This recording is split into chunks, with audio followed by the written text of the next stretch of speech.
पूरी calculation proper करेंगे। साथ ही साथ अगर ये यू में आंसर दे रखा है यानी कि एमयू या यू में, तो उसको एनर्जी में कन्वर्ट करने के लिए 931 मेगा इलेक्ट्रॉन वोल्ट से आप लोग मल्टीप्लाई करोगे और यूनिट प्रॉपर लिखना है। बी लिखा है तो बी को इस तरीके से सॉल्व किया है। देन इसके बाद देखो ये रहा पूरा का पूरा गिवन डेटा आप सभी को लिखना ही लिखना है इसके अंदर। अब जब गिवन डेटा है, मान लो थ्योरी का है, तो थ्योरी आप लोगों को पॉइंट वाइज उसके अंदर लिखनी है जिससे कोई प्रॉब्लम नहीं आए। तो ये देखो सारी चीजें प्रॉपर यहाँ पे आंसर है, फिर यूनिट है, सब में आप लोग यहाँ पे देख पा रहे होंगे। तो बच्चों आप सभी के लिए लेके आ गया हूं मैं टॉपर्स की कॉपी की किस तरीके से वो आंसर लिखते हैं, क्या क्या चीजों का ध्यान रखना चाहिए और कैसे इसके अंदर हम लोगों को कॉपी में लिखना है जिससे पूरे में से पूरा स्कोर हमारा आ जाए। क्योंकि सबसे बड़ा कंफ्यूजन ही यही है कि सर हमें बोर्ड की जो कॉपी है उसके अंदर कैसे लिखना है जिससे हमारा नंबर आए, क्योंकि हमारे हमेशा नंबर कटते हैं, या तो कोई स्टेप भूल जाते हैं या फिर हम लोगों को पता ही नहीं होता कि कैसे लिखना है। कभी हम लोग एक यहाँ पे सवाल लिख देते हैं, दूसरा कहीं दूसरी जगह जाके लिख देते हैं, जिससे जो एग्जामिनर है वो कंफ्यूज्ड हो जाता है। तो चलिए कॉपी में देखते हैं और एक एक पॉइंट को समझने की कोशिश करते हैं। तो ये जो कॉपी है ये टॉपर 2025 का है, उसकी है। ये देखो सबसे पहले आप देखोगे यहाँ पे उसने क्या किया है, ऊपर सबसे पहले सेक्शन ए लिखा है। अब जैसे ही सेक्शन ए लिखा है तो इसके अंदर इन्होंने जो भी एमसीक्यूज का आंसर दिया है ना वो किस तरीके से दिया है कि यार देखो जो भी ए है या बी सही है वो लिखा और उसके सामने लिखा कि जो भी उसमें लिखा होता है ना ऑप्शन के अंदर वो उसने यहाँ पे मेंशन किया है। साथ ही साथ एक चीज और ऑब्जर्व की, उसने न्यूमेरिकल जो सॉल्व किया है ना साइड में एक लाइन यहाँ पे डाली है और उसके बाद में यहाँ पे रफ वर्क आप लोग लिख के और इसको यहाँ पे सॉल्व कर सकते हो। सॉल्व करने के बाद में अगर आपका वो काम हो गया तो उसको क्रॉस कर दीजिए और देन आप लोग यहाँ पे आंसर है उसको मेंशन करिए। तो ये आपको ध्यान रखना है एमसीक्यूज के अंदर। साथ ही साथ जब आप लोग असर्शन रीजन के क्वेश्चंस कर रहे हो तो एक इंपॉर्टेंट चीज आपको बताना चाहूंगा कि जब भी आप लोग ए बी ऑप्शन लिख रहे हो ना तो उसी के सामने लिखो कि क्या इसके दोनों सही है नहीं है। जैसे इसने लिखा B, both assertion and reason are true but reason is not the correct explanation of A. जिससे क्या है कि अगर मान लो कि कोई एग्जामिनर है उसने उसको ऑप्शन भी याद नहीं है तो भी उसको पढ़ के आपको नंबर दे देगा इजीली। देन अब हम लोग आते हैं सेक्शन बी के अंदर। देखो सेक्शन बी के अंदर उसने क्या किया है, सबसे पहले उसने सवाल लिखा, न्यूमेरिकल है तो उसने यहाँ पे गिवन डेटा लिखा है। तो आप लोग यहाँ पे लिख सकते हो कि भैया ये तुम्हारा क्या है, गिवन डेटा है। ठीक है, अब गिवन डेटा का मतलब जो भी क्वेश्चन में आप लोगों को दे रखा है वो लिखा। देन आप लोग जो भी फॉर्मूला यूज कर रहे हो वो आपने यहाँ पे लिखा। इसके बाद में आप लोगों को प्रॉपर इसको सॉल्व करना है और लास्ट में याद रखना जो भी आंसर आ रहा है ना उसके साथ यूनिट आपको मेंशन करनी है जिससे वो नंबर नहीं काटे, नहीं तो यूनिट का भी नंबर काट लेता है। इसके बाद में हम लोग देखेंगे अगेन ये जो न्यूमेरिकल है उसको स्टेप बाय स्टेप आप सभी को करना है। अब यहाँ पे देखो जैसे 20वें क्वेश्चन में आपको यूरेनियम के साथ ये प्रोसेस करने के लिए दिया है तो यहाँ पे आपसे क्या पूछ रहा है, मास डिफेक्ट।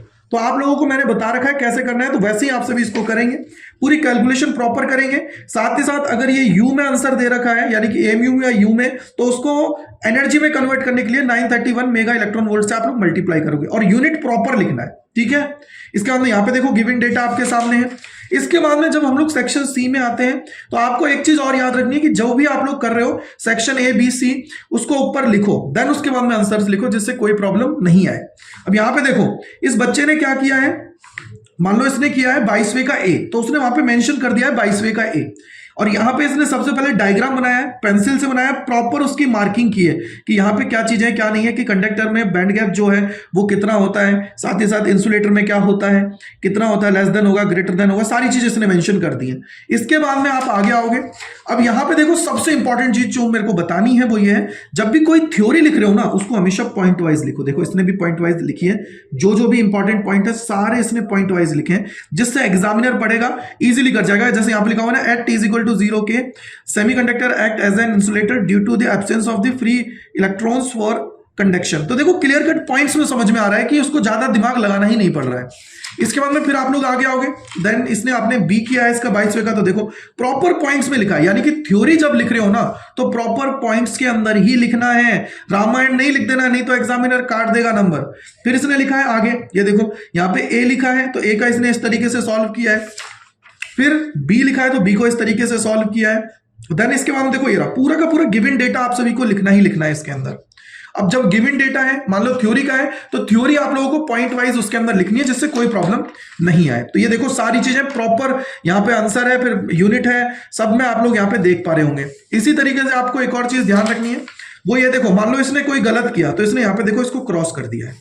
इसके बाद में आप इसने वापस डाला कि हाफ वेव रेक्टिफायर है, उसके अंदर क्या है और फुल वेव, क्योंकि पॉइंट्स में लिखना था और इसको टेबल बनानी थी, इसलिए इसने दोबारा इसको किया है। ठीक है, तो ये आपको ध्यान रखना है। देन अगेन देखो डायग्राम प्रॉपर इसने बनाया कि ये इनपुट है, ये आउटपुट है, ये आप लोगों का हाफ वेव रेक्टिफायर है, ये फुल वेव रेक्टिफायर, तो डायग्राम भी बनाया है, यानी कि इसने पूरा, क्योंकि देखो ये कौन सा है 25वां, यानी कि कहीं ना कहीं ये 3 नंबर में जा रहा है, तो इसने पूरा प्रॉपर लिखा है 3 नंबर मिलने के लिए कि हाँ भाई कहीं भी मेरे नंबर कटे ना।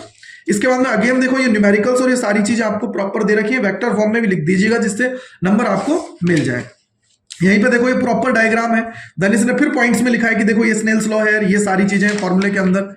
अब इसने मान लो कि देखो आंसर अगर आपका गलत हो गया है तो कोशिश ये करो कि यार काटा पीटी नहीं करनी है, क्योंकि कोई भी न्यूमेरिकल अगर सॉल्व कर रहे हो तो पीछे की साइड आप लोग उसको लिख लो, जिससे बाद में प्रॉब्लम नहीं आए। रफ वर्क लिख के और उसको बाद में काट देना, जिससे काम आपका हो जाए। यहां पे डायरेक्ट इसमें मत करना, इसमें तो आप लोग जो बिल्कुल सही है उसी को यहां पे आपको लिखना है। ठीक है, तो इस तरीके से फिर अगेन सेक्शन डी है। अब यहाँ पे देखो ये केस बेस्ड स्टडी है, तो उसमें आपको कंप्लीट नहीं लिखना है। यहाँ पे देखो ए का फर्स्ट का क्या है, बी है तो बी का फॉर्मूला लिखा, सेकंड का ए है तो ये लिखा, तो इस तरीके से आपको उसके अंदर फिल करना है। राइट, तो देखो इस तरीके से आप लोग यहाँ पे 29-30 को लिखा है। देन आगे बढ़ोगे, अब ये देखो ये फिर इसने गलत किया तो उसको क्रॉस कर दिया कि भाई एग्जामिनर को कंफ्यूजन ना हो और आगे बढ़ जाए। तो इस तरीके से आपको ये कॉपी लिखनी है प्रॉपरली, जिससे आप लोग एग्जाम के अंदर अच्छा परफॉर्म कर पाए। तो आप लोगों ने यहां पे देख लिया है कि टॉपर किस तरीके से कॉपी लिखता है। तो सबसे इंपॉर्टेंट चीज, जब भी एमसीक्यूज लिख रहे हो ना, तो उस टाइम पे आप सभी को जैसे ए है और उसके सामने लिखो कि उसके अंदर क्या दिया हुआ है, जैसे ग्रेटर देन है, लेस देन है, जो भी है। और उसके बाद में असर्शन रीजन का लिख रही हो, जैसे बी ऑप्शन आया है तो उसके बाद में क्या दे रखा है, क्या करेक्ट एक्सप्लेनेशन है या नहीं है, वो पूरा प्रॉपर स्टेटमेंट आप सभी को लिखना है, जिससे कोई भी दिक्कत ना हो। और सबसे बड़ी बात, सेक्शन वाइज आपको काम करना है। सेक्शन ए है तो उसके आंसर्स करना है, सेक्शन बी है उसके आंसर्स करना है, सेक्शन सी है उसके आंसर्स करना है, सेक्शन डी उसके आंसर, सेक्शन ई, इस तरीके से आपको करना है। साथ ही साथ ध्यान रखना है, जो थ्योरी लिख रहे हो ना, रामायण की तरह नहीं लिखना है, आपको पॉइंट वाइज लिखना है, जैसे मैंने आपको यहां पे दिखाया था। तो पॉइंट वाइज थ्योरी लिखनी है। साथ ही साथ अगर कोई न्यूमेरिकल है तो सबसे पहले गिवन डेटा लिखो, फिर उसके अंदर उसका फॉर्मूला लिखो, देन उसको सॉल्व करो और लास्ट में जो आंसर आ रहा है आंसर लिखो, साथ ही साथ उसकी यूनिट लिखो, जिससे आपका काम हो जाएगा। केस बेस्ड स्टडी में आ रहे हो तो केस बेस्ड स्टडी के अंदर ऐसा नहीं है पूरी थ्योरी लिखनी है, सब कुछ लिखना है, नहीं। अगर ABCD ऑप्शंस आपके हैं तो वहां पे फर्स्ट का ए है, ए और उसका आंसर लिख दो कि भाई जैसे 33.3 है, जो भी है उस तरीके से आपको उसको मेंशन करना है और चीजें करनी है और पॉइंट वाइज लिखना है। अगर 5 नंबर का सवाल है तो कम से कम आपको 2 से 2.5 पेज की तरफ जाना ही जाना है, तब जाके एग्जामिनर आप सभी को पूरे में से पूरे नंबर देगा। तो कमेंट सेक्शन के अंदर बताइएगा अब आप तैयार हैं बोर्ड के अंदर फोड़ने के लिए। तो भाई आप सभी की इसी प्रॉब्लम को दूर करने के लिए कि कैसे पेपर में लिखना है, आप सभी के लिए लेके आ रहा हूं 30 तारीख सुबह 9 बजे एक खतरनाक सैंपल पेपर, और साथ ही साथ उसके अंदर मैं 30 इंपॉर्टेंट टॉपिक्स भी आपको दूंगा जो एग्जाम में हूबहू आप सभी को देखने को मिलेगा। तो जल्दी से अपने जितने दोस्त और फ्रेंड्स है सभी को शेयर कर दीजिए और रिमाइंडर सेट कर लीजिए।